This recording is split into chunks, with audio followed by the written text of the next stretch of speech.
I gotta say, everything that's happened to the Philadelphia Eagles, everything that they've done over the last year and a half, I really love it. I think the Philadelphia Eagles, considering where they were after Week 7 last year, a 2-5 record, a team who looked completely out of it. They end up finishing the season 9-8. They lose to Tampa Bay in the playoffs, but they became a team late in the season. And there's a few sure signs of a real team in the NFL. One of them, when you play bad teams, you got to kill them.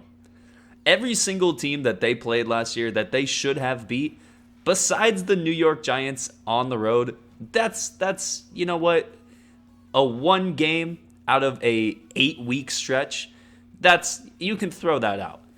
But you look from week 8 to week 18, you're looking at a 38-point win in Detroit, a 17-point win in Denver, an 11-point win against the Saints, a 15-point win at the Jets. Every single game that they won from week 8 to week 18 last year, besides the week 17 win in Washington, was by double digits. And all of those wins, albeit against below average to poor teams, they did exactly what they were supposed to do. And the games that they lost, 25-point loss to Dallas to end the season, you can kind of throw that away because Philly already had their playoff hopes secured. They were already secured in the wild card spot. I don't necessarily think there's any sort of judgment that should be thrown to that game. Jalen Hurts didn't even play, so I'm not even going to count that game. And then a 3-point loss against the LA Chargers at home. Look, the Chargers were a better team than the Eagles last year, and to only lose, there's no moral victories in the NFL, but to only lose by 3 points, it's not something that should kill your team. And obviously, this is a front office and a coaching staff that believes that they're going to build off of last year. Look, defensively, and I'm going to really highlight the defensive line of this team because this is exactly what happened in 2017, 2018 when Philly won the Super Bowl. They loaded up so well on the defensive line and on the defense in general that it almost became impossible for offenses to have a good time against this Philadelphia Eagles defense. Just comparing it to that year, though, this defense is even more loaded. You look at the defensive line, you're going to have a rotation. First-round pick, Jordan Davis, Josh Sweat, Fletcher Cox, Derek Barnett, Brandon Graham, Javon Hargrave. And a lot of people are probably going to be downing Brandon Graham. He tore his Achilles early last year in September. Somehow, everyone is saying that Brandon Graham has come back better at age 34 after a torn Achilles. He is back and better than he's ever looked before. Fletcher Cox is still probably, honestly, the most impactful interior defensive lineman that we have in the game, outside of maybe Grady Jarrett. But that's probably the list right there, is those two guys. Josh Sweat, look, he's been not up to the standard that many people and many Philadelphia Eagles fans have wanted him to be at. Last year was 7.5 sacks, though, at age 24.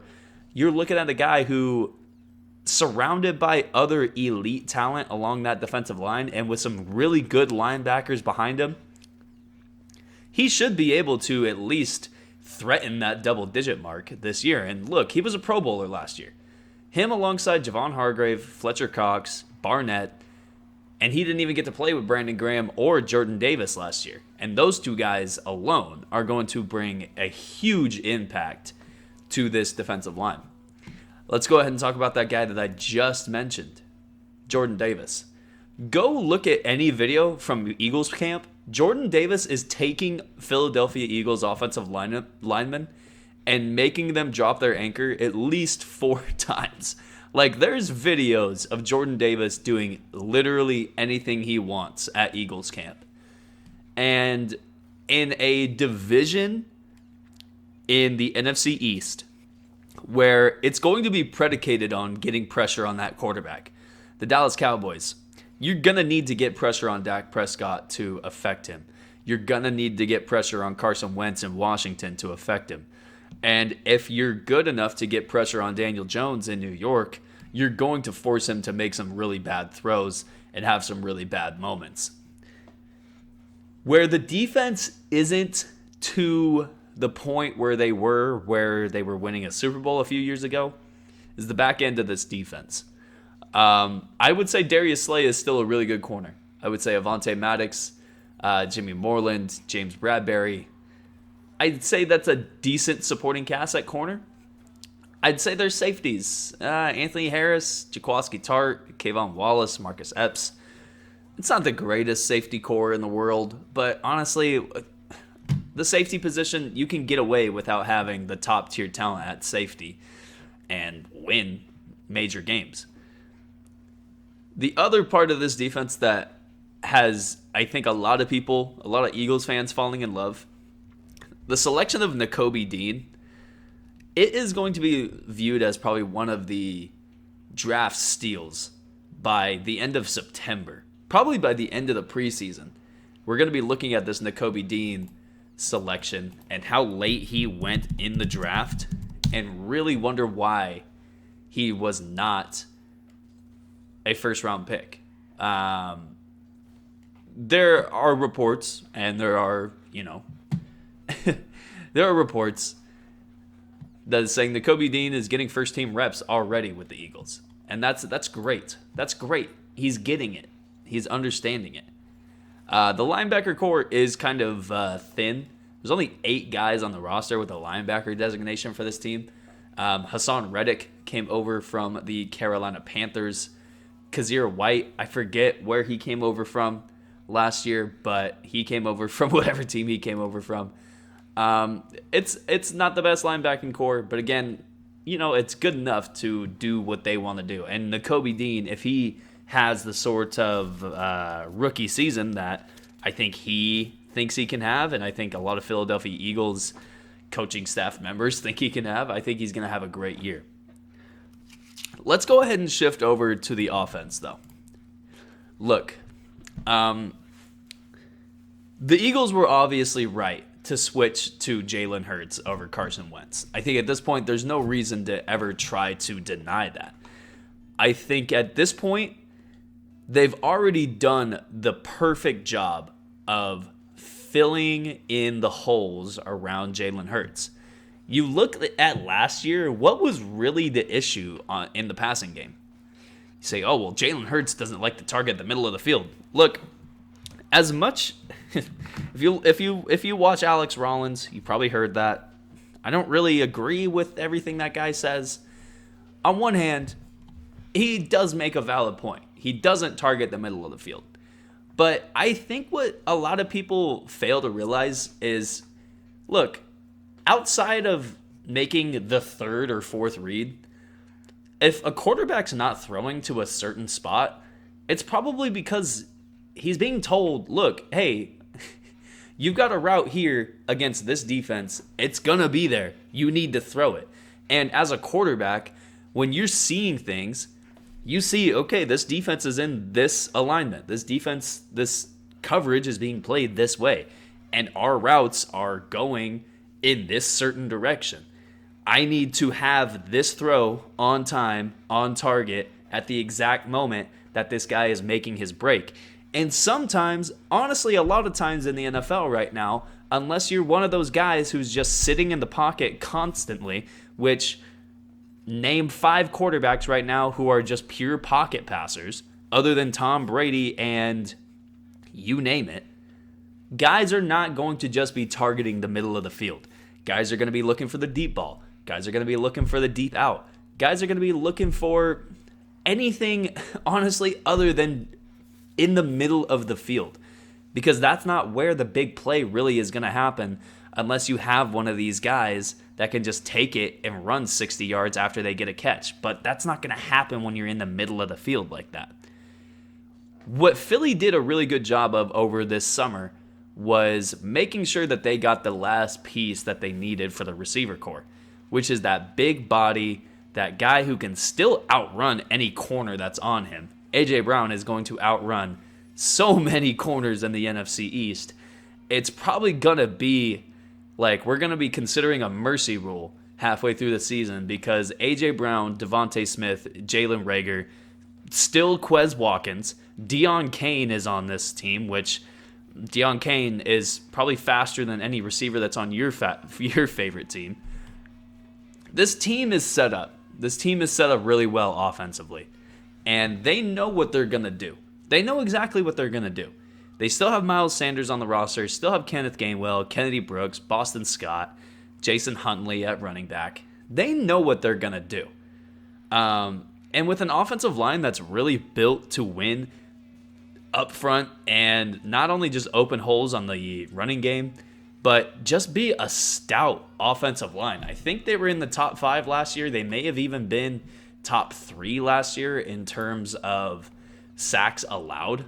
And I'm going to find this right now, so don't you even worry. But the Eagles last year, okay, they were 6th. My bad. The Eagles are set up perfectly. And everything that has been done, like I said, everything that's been done up to this point has been perfect. And I hate what I hear. I'm going to reference that Alex Collins dude again, or I forget what his name is. You know who I'm talking about, though. If you're watching this, you know who I'm talking about. I think it's really easy to say certain things about guys when you have numbers in their first couple of years, and you're like, wow, Jalen Hurts, he can't target the middle of the field. He refuses it.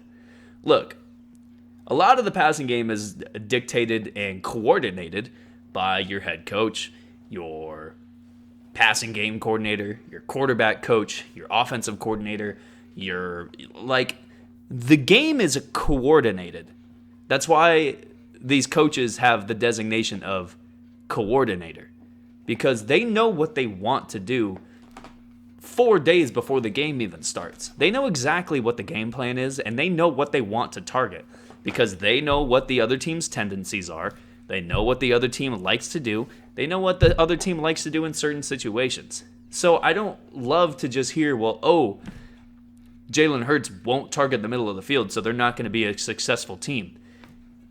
He won't target the middle of the field, but he led his team back from a 2-5 record to make the playoffs last year. Not many quarterbacks are capable of doing that. Jalen Hurts did that last year. And it's not just Jalen Hurts, it's the whole team. This team as a whole is really good. And I think that's the hole that a lot of people who talk about the NFL, talk about sports in general, but mainly the NFL, is we see some of these guys come out of college and we really want them to be Patrick Mahomes. We really want them to be Josh Allen. We really want them to be Justin Herbert. We can't no longer have a Jalen Hurts win a Super Bowl, in many people's opinion. We can no longer have someone of the Jalen Hurts mold win a Super Bowl. The last guy really to do it is probably Russell Wilson, right? A guy who was a 3rd-round pick, a guy who came in second on the depth chart behind Matt Flynn, which is funny. If you want to think about that, Seahawks fans, go back and think about what Russell Wilson saved you from. We can't have that anymore, in some people's opinion. If you ask me, what Jalen Hurts has set up for him, it's much better than the setup. I won't say it's much better, actually, than the setup that Patrick Mahomes came into. I'd say it's probably better than the setup that Buffalo had for Josh Allen when Josh Allen started. And Josh Allen struggled.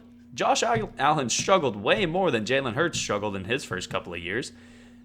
And guess what? Jalen Hurts had probably the worst coach, one of the worst coaches in the NFL, in Doug Peterson when he started.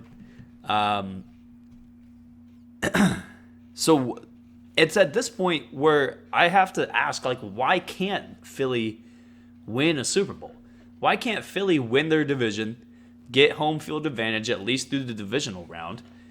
Look, it's my thing I love to say about baseball, or it's been the thing I've loved to say about baseball for the last year. The Atlanta Braves had the 11th best record in the MLB last year. I'm a Seattle Mariners fan. The Mariners had more wins last year than the Atlanta Braves. And the Braves won the World Series, and the Mariners didn't make the playoffs. The difference in the difference is you just got to make it. And that's the same exact thing in the NFL. The only reason any team wins the Super Bowl, the only time any team wins a playoffs is when they make the playoffs. I don't know if that just made sense what I just said, but I think I understand what I'm trying to say. If you want to win the Super Bowl, all you got to do is make it. And look, a 16-point loss against Tampa Bay last year, as bad as that looks, that's 2 touchdowns. And you compare what this team is going to look like this year to what that team ended up looking like at the end of last year, you're going to have Devontae Smith in his second year. You're going to have Jalen Reagor in his third year. You're going to have A.J. Brown trying to prove everybody wrong that he is an elite receiver. You're going to have Miles Sanders in a contract year playing out of his mind. You're going to have Jalen Hurts in his third year as the full starting quarterback trying to prove everybody wrong who's saying he can't target the middle of the field.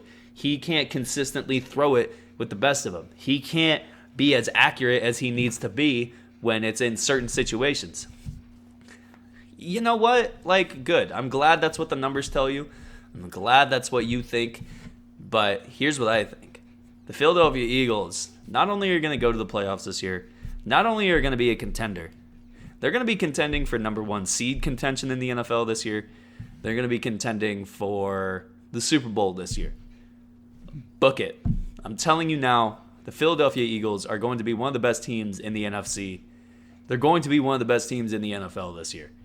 And honestly, I'm betting them to win the Super Bowl. And I think it's a really awesome pick.